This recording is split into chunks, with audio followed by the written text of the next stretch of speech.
नमस्कार दोस्तों। आज हम बात करेंगे कि भगंदर को पहचाने कैसे। तो भगंदर या इसी को फिस्टुला कहते हैं। मलद्वार के आसपास कोई छोटा सा फुंसी या फोड़ा जैसा बनता है।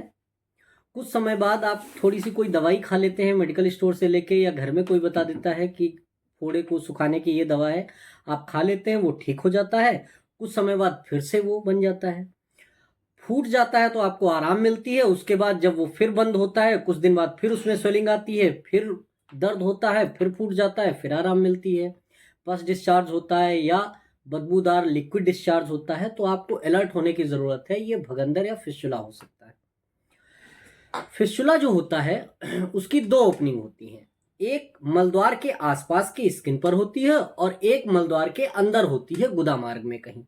इसलिए जो मल त्याग के लिए जब भी जाते हैं तो कुछ टुकड़े उसमें फंसते हैं जो सड़ते हैं।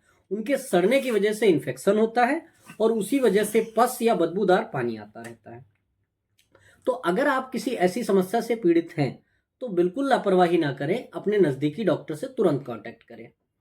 तो जब आप डॉक्टर को दिखाएंगे तो इसको पता करने के लिए, कंफर्म करने के लिए कई सारी जांचें होती हैं। जैसे अगर हम नाम लें तो एक तो होती है एक्सरे फिस्टुलोग्राम, जिससे एक्सरे के माध्यम से पता लगाया जा सकता है, ठीक। दूसरा होता है सीटी स्कैन, इससे भी पता लगाया जा सकता है। तीसरा होता है अल्ट्रासाउंड और चौथा होता है एमआरआई फिस्टुलोग्राम। जिसमें अगर हम बात करें, एमआरआई फिस्टुलोग्राम को गोल्ड स्टैंडर्ड माना जाता है। बाकी एक्सरे फिस्टुलोग्राम की कुछ चीज़ें ऐसी हैं जिनसे कुछ चीज़ें पता चलती हैं, कुछ चीज़ें नहीं पता चल पाती हैं। पूरी ट्रैक की जानकारी नहीं मिल पाती है, कह सकते हैं।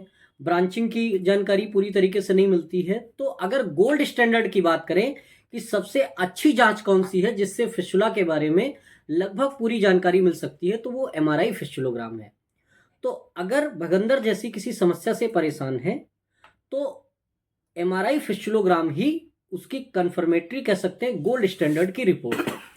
इसमें करते क्या है कि एमआरआई में एक डाई पुश करते हैं एक्सटर्नल ओपनिंग से, जो कि डाई उस ट्रैक में होती हुई जाती है। जब एमआरआई करते हैं तो पूरे ट्रैक को डिटेक्ट कर लिया जाता है एमआरआई के थ्रू। तो अगर ब्रांचिंग है या डीप सीटेड टिश्यू है या उसका कर्वीलिनियर पाथ है या जो भी है समस्या, वो आसानी से पता चल जाती है और उसको आसानी से ठीक किया जा सकता है।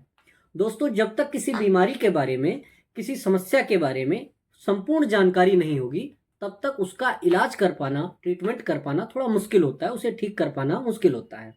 ज़्यादातर केसेस में लोगों को जानकारी नहीं होती।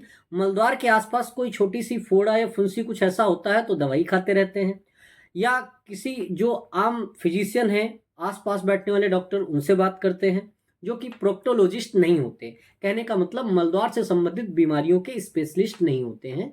तो उनको फोड़ा फुंसी ही महसूस होता है और उस केस में वो जनरल एंटीबायोटिक का कोर्स देते हैं, दर्द की दवा देते हैं, कुछ समय के लिए आराम मिल भी जाती है।